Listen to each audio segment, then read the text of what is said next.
As the barbaric scope of the massacre in Syria continues to expand, Syrian Christians are once again caught in the crossfire. Juliana Taimoorazi, Nobel Peace Prize nominee for advancing awareness of the persecution of Christians in the Middle East, joins us now. Juliana, what are you hearing from Syria? Awful, terrible news, terrible news. Yesterday, I heard that there were 15 doctors that were murdered because they were Alawites. Supposedly supporters of Assad, women, children, men. I must warn your audience about what I'm about to say. It's a little bit gruesome. I've watched videos that I can never unsee again.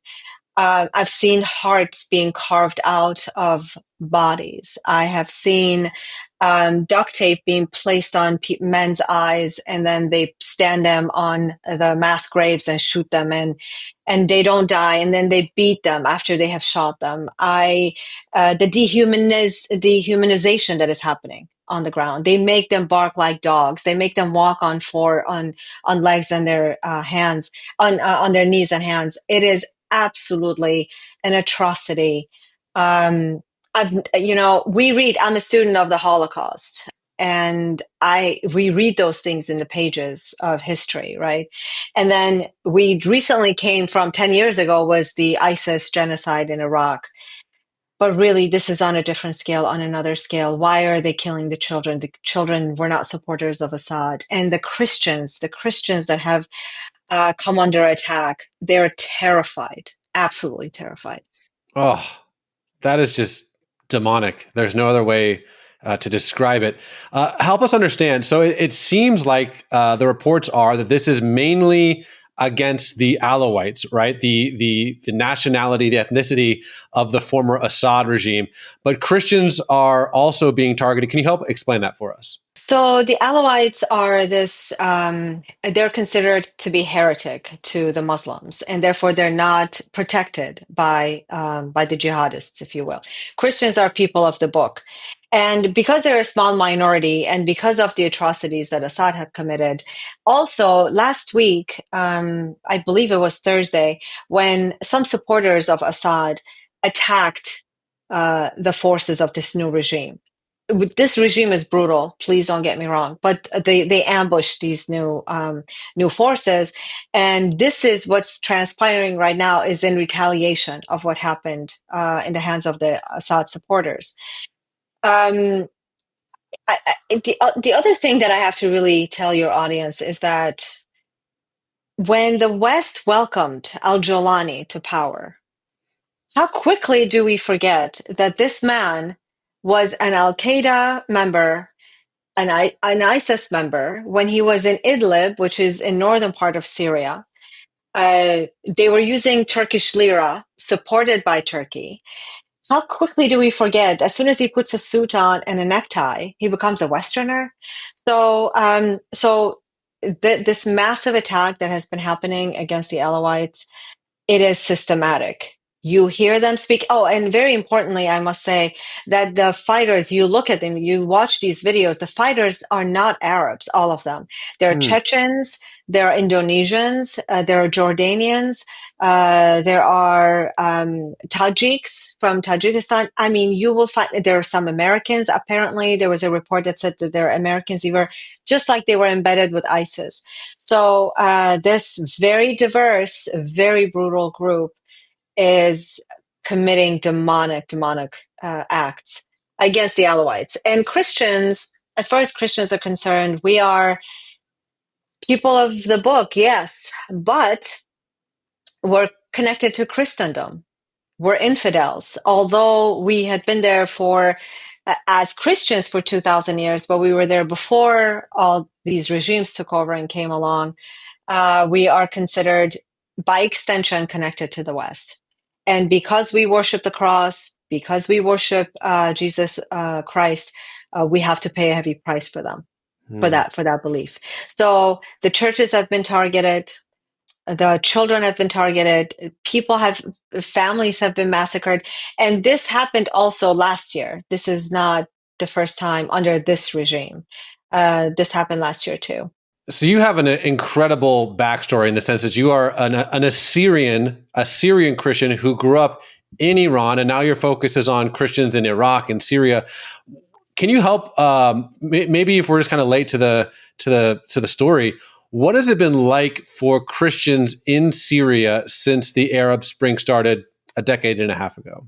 It's been terrible. It's been terrible. We have suffered tremendously for our faith. There have been our bishops have been kidnapped. They haven't been found yet. There were so many Christians that when the prisons were liberated, or they were, we can say liberated, right? In this case, there were so many Christians that came out that we had thought that they had been killed. Look, in the Middle East, we have always been considered as a bridge of understanding between the Islamic East and the Christian West. And but the number of people that is dwindling, our numbers are dropping fast from every country you can imagine. When as you said, I was born in Iran. When I was in Iran in the 80s, we were probably about 50,000 Assyrian Christians. Today, we have literally 3,000 people left throughout the whole country, 3,000 people.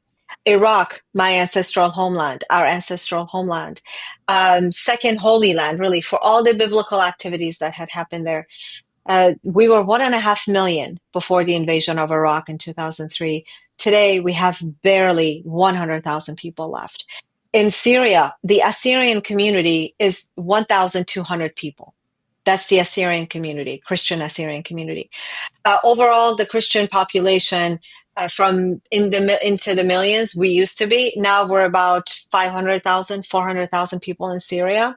So our numbers are dwindling because of change in demographic. What's happening today, as you see, has happened to Christians in Syria before in 2015, also in 2011. And we see that people just don't want to live like that under so much distress, dehumanized, churches bombed, clergy kidnapped. So it's a really, really tough situation. So my call, if I may, in a very small way and humbly ask the world powers to open a corridor, especially for Christians and other minorities, to safety. Whether it be into Iraq, into the Iraqi Kurdistan, I would have never thought I would say, let's open a corridor into Iraqi Kurdistan or protect them as they flee to the Druze area in the south.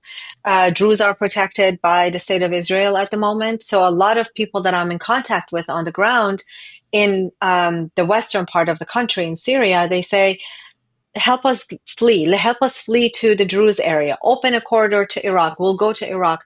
So I'm just a small voice for the people that are suffering there. So if this current massacre is predominantly targeting Alawites, again, the ethnicity of the former Assad regime, it's kind of, retribution, revenge.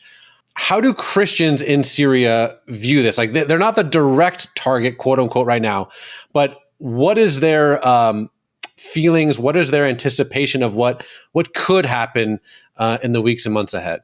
The church leadership has gone and met with the al-Jolani regime several times. But when you speak to the average people on the street, they will tell you they don't have any hope for the future. Economy is terrible there. And I think there's, in some parts of the country, there's 80% unemployment. Among Christians, there's 60% unemployment. So from an economic perspective, they're devastated. They just had an earthquake 2 years ago that devastated them. And the Islamic radicalism constantly chases them from place to place. There's so many Christians that have been killed. And I vehemently disagree that some reports say that Christians are just collateral damage, that they're not really targeted. I must disagree with this because we have seen we're always there, maybe caught in the crossfire, some say, but majority of the time we are targeted because they go after our churches, they go after our priests and our families. Well, Juliana, we will be praying for your community and all Christians in Syria. Your work is incredible. We're going to have you back on. Thank you so much, my friend. Thank you so much. God bless you and your audience. Thank you.